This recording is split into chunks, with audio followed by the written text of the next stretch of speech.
Bayangkan Laut Cina Selatan semakin panas. Jepang kini mengambil langkah berani dengan rencana mengekspor 6 kapal perusak ke Filipina. Langkah ini jelas jadi sinyal keras untuk menahan laju ekspansi Cina yang makin agresif menancapkan pengaruhnya di kawasan Asia Tenggara. Kabar mengejutkan ini pertama kali dilaporkan oleh surat kabar Jepang, Yomiuri, pada hari Minggu tanggal 6 Juli. Dalam laporannya disebutkan bahwa Jepang akan mengirim 6 destroyer escort kelas Abukuma untuk memperkuat armada Angkatan Laut Filipina. Kesepakatan itu dikabarkan telah disetujui oleh Menteri Pertahanan Jepang, Ken Nakatani, dan Sekretaris Pertahanan Filipina, Gilberto Teodoro, dalam pertemuan mereka di Singapura bulan lalu. Meski begitu, sampai saat ini belum ada pernyataan resmi baik dari pemerintah Jepang maupun Filipina terkait waktu pengiriman maupun detail pendanaan. Namun, sumber Channel News Asia pada 8 Juli lalu mengonfirmasi bahwa pembicaraan kedua pihak sudah berada di tahap finalisasi. Kenapa Filipina? Filipina selama ini hanya memiliki kapal perang berjenis fregat dan korvet. Mereka belum pernah memiliki kapal perusak kelas destroyer. Padahal, Laut Cina Selatan menjadi kawasan yang penuh konflik, apalagi dengan kehadiran kapal penjaga pantai dan milisi maritim Cina yang kerap memasuki wilayah Filipina. Bagi Jepang, langkah ini bukan sekadar ekspor alutsista.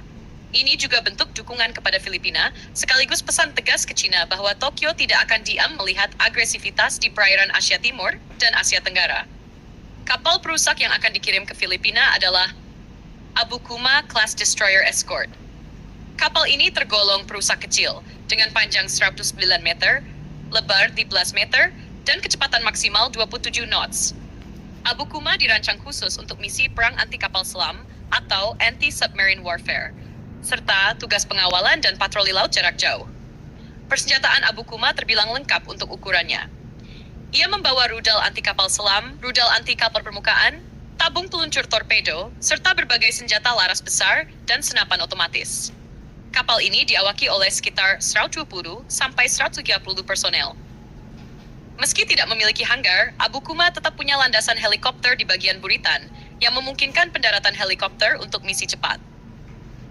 Dengan tambahan 6 kapal perusak ini, Filipina akan punya kemampuan patroli dan pengawalan laut yang jauh lebih kuat. Kapal-kapal ini akan melengkapi 2 fregat modern Filipina, seperti BRP Jose Rizal Class, serta sejumlah korvet ringan. Tujuannya satu, meningkatkan daya tangkal, terutama terhadap kapal asing yang masuk perairan sengketa. Tentu langkah ini tidak akan dilepas begitu saja oleh Cina. Jepang tahu betul bahwa ekspor alutsista ini berisiko memicu reaksi keras Beijing. Namun di mata Jepang, Laut Cina Selatan bukan hanya masalah Filipina, tapi juga menyangkut jalur perdagangan global yang vital, di mana 90% energi Jepang melewati kawasan ini. Bagi negara-negara Asia Tenggara lainnya, termasuk Indonesia, manuver Jepang ini bisa menjadi presiden baru. Bukan tidak mungkin di masa depan, negara lain juga akan mendapat dukungan serupa dari Tokyo, baik berupa kapal perang bekas, kapal patroli, radar, atau sistem senjata lainnya. Kini pertanyaannya, apakah 6 destroyer Abukuma cukup untuk menahan manuver kapal penjaga pantai dan milisi maritim Cina yang jumlahnya puluhan hingga ratusan? Ataukah ini justru akan memicu ketegangan militer yang makin panas di Laut Cina Selatan? Bagaimana pendapat kalian? Tulis komentar kalian di bawah. Dan jangan lupa dukung channel ini dengan cara like, share, dan subscribe, agar Mata Militer Ngapak terus menyajikan informasi pertahanan paling tajam dan aktual.